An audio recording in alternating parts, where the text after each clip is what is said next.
सबके जीवन में 24 घंटे ही होते हैं, किंतु विवेकानंद जी जन जागृति करते हैं, छत्रपति शिवाजी महाराज स्वराज्य की स्थापना करते हैं, कोई बड़ा बिजनेस करते हैं तो कोई और कुछ बड़े काम करते हैं। हमारे जीवन में हम भी सोचते हैं कि हमारे पास इतनी ऊर्जा, इतनी शक्ति कैसे आए ताकि हम भी अपने सपने सच कर सके। आज इसी विषय में बात करेंगे।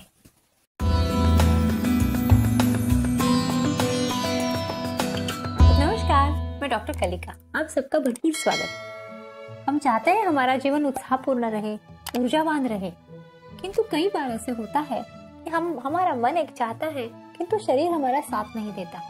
किंतु आसपास देखते हैं तो कितने सारे लोग हैं जिनमें ऊर्जा भरपूर होती है, जो हमारे जितने ही समय में बहुत ज्यादा काम कर जाते हैं और खुश भी रहते हैं। क्या है इसका रहस्य? सच मानिए, इसका एक परम रहस्य ये है कि हमें हमारा लक्ष्य पता होना चाहिए। अगर हमें पता है हमें कहाँ जाना है तो हम वहां तक पहुंचने की कोशिश करते रहते हैं। फिर हमारा शरीर, मन एक साथ हो जाता है और हमारे लक्ष्य की तरफ हमें लेके चलता है। तो ये लक्ष्य का होना बहुत जरूरी है। जिनके जीवन में लक्ष्य नहीं है, फिर उनके जीवन में आलस्य आ ही जाता है। फिर उनकी ऊर्जा जो है वो निद्रित हो जाती है और निद्रा ही उसे पूरा पकड़ के बंद कर देती है। तो कैसे करें, कैसे रहे ऊर्जावान? पहले तो हमारा शरीर हमेशा ऊर्जावान होना चाहिए। तो इसके लिए सबसे आधारभूत बात है कि हमारा आहार अच्छा होना चाहिए।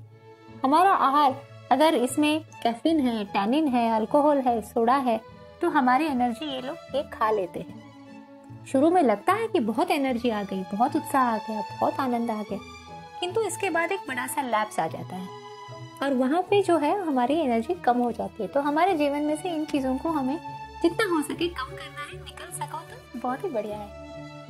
इसके साथ हमारे जीवन में हम जो अन्न खाते हैं बहुत ताज़ा होना चाहिए।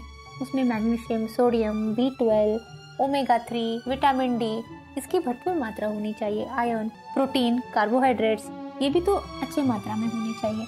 तो हमारा जो जीवन है इसमें हमारे आहार के बारे में हमें ज्ञान होना आवश्यक है और ये हमारा परम कर्तव्य है कि हम जान लें कि हमें किस प्रकार का आहार खाना है और उससे डटे रहें।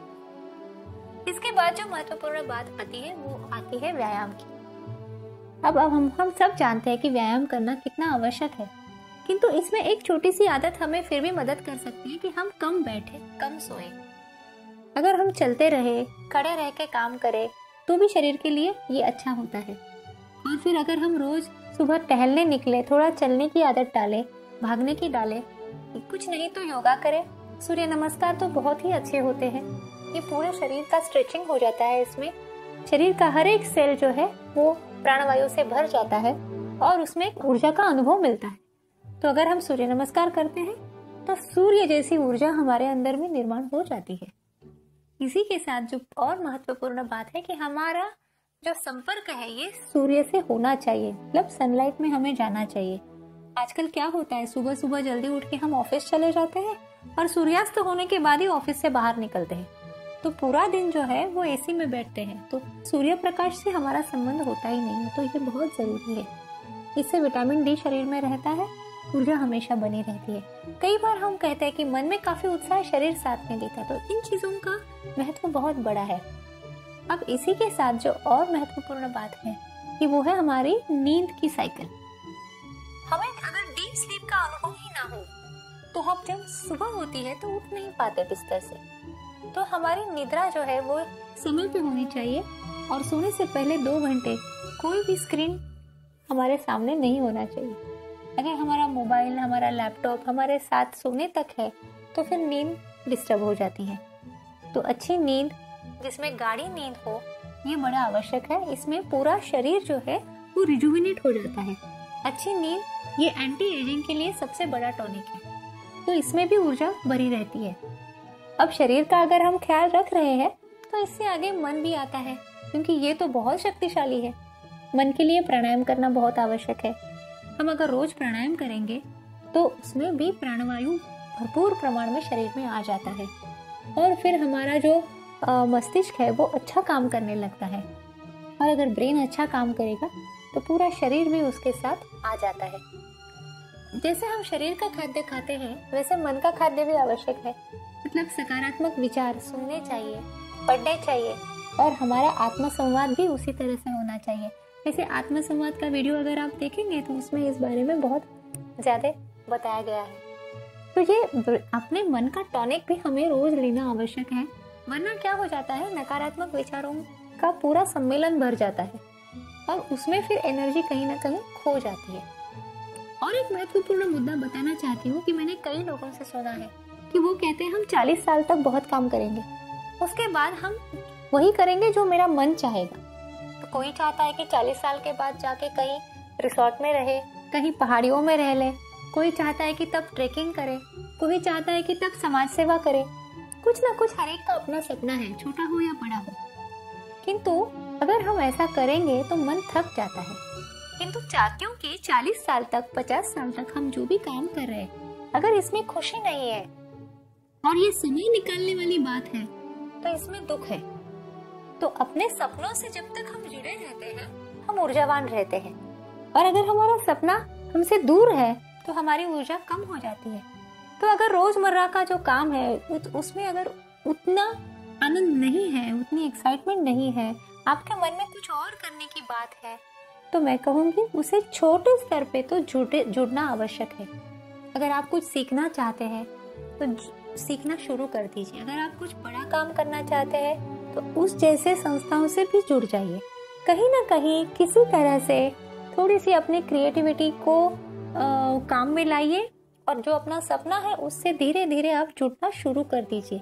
40 साल के बाद 50 साल के बाद अगर शरीर ही ना साथ दे, ना ऊर्जा रहे, ना उत्साह रहे, तो तब जाके कुछ करने का कोई मतलब नहीं रहता। आज से अगर हम स्वस्थ है, तंदुरुस्त है, ऊर्जा है हमारे पास, तो 50 के 80 साल तक भी काम कर सकते हैं। कुछ भी हो जाए लेकिन अपने सपने को पोस्टपोन मत कीजिए।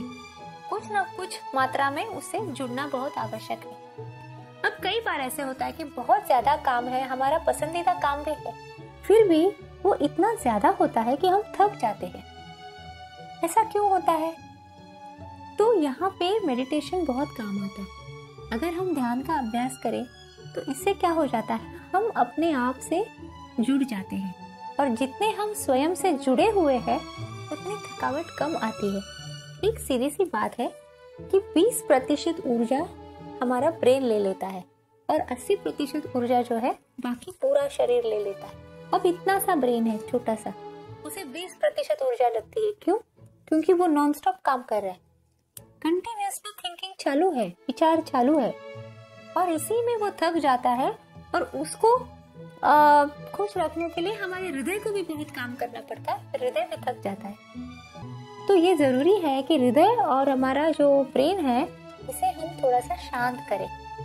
और अगर हम ध्यान का अभ्यास करते हैं तो ये दोनों ही हमारे दोस्त शांत रहते हैं, और जो ऊर्जा बचती है उसे हम अपने काम में ला सकते हैं। जितना हमारा अपने आप से रिश्ता गहरा है उतने हम अंदर से शांत होते हैं और हमारे काम करने की ऊर्जा जो है वो बढ़ी रहती है। और इसमें ना भूलने वाली एक सबसे महत्वपूर्ण बात ये है, वो है आपकी हंसी। इसे कहीं गुम मत होने दीजिए। अगर ये हंसी हमेशा आपके साथ है तो आप बड़े से बड़े काम भी कर जाएंगे। कुछ भी हो जीवन में, कुछ भी परिस्थिति आए, कुछ भी हो, किंतु मन में ये जो हंसी है ये हमें पकड़ के रखनी है। खुशी का मतलब एक्साइटमेंट नहीं होता। एक्साइटमेंट तो छोटी छोटी चीजों में आता है, चला जाता है, किंतु जो हमारी अंदर की हंसी है उसमें एक तृप्ति है, उसमें समाधान है, उसमें कृतज्ञता है, ग्रैटिट्यूड है, उसमें एक शांतता है, स्थैर्य है, और यहाँ पे शक्ति हमारी बनी रहती है और नई शक्ति भी मिलती है। तो जितना आप स्वयं से जुड़ेंगे आप शक्तिशाली रहेंगे, ऊर्जावान रहेंगे और आनंदी भी रहेंगे। यही है आज की बात। पसंद आई हो तो लाइक कीजिए, शेयर कीजिए, सब्सक्राइब कीजिए। फिर मिलते हैं।